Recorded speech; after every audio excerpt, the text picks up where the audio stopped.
दर दुल्हा पापा जिलेबी हम सोने के गेंदा, चाचा जिलेबी हम सोने के गेंदा। हौसले बेटा के पापा मुखवा, हौसले बेटा के पापा मुखवा में पान कचर। आहू बेटा तोहरा मम्मी के कोखिया सोना मढ़ा वही बोत जिन्हीं कोखिया बेटा जन्म ले बेटा से पतोहिया है घरवा हमरो भरी जाई। रोवेले बेटी के पापा हाथ में रुमाल ले।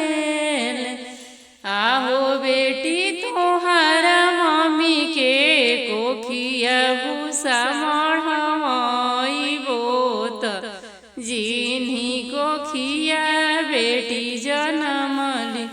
बेटी से दामाद है घरवा हमरो लूटी ले जाई है घरवा बनवा लूटी ले जाई है।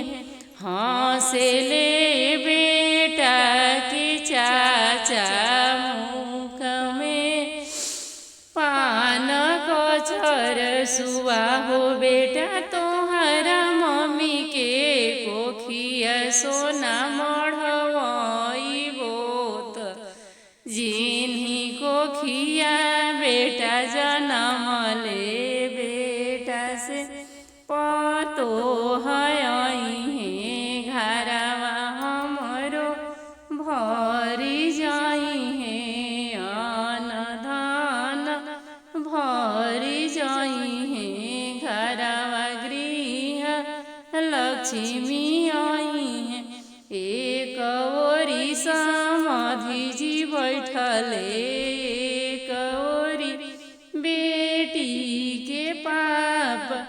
अरे माई बीचवा में बैठले सुंदर दुल्हा पापा जिलेबी हम सोने के बैठ बल पापा।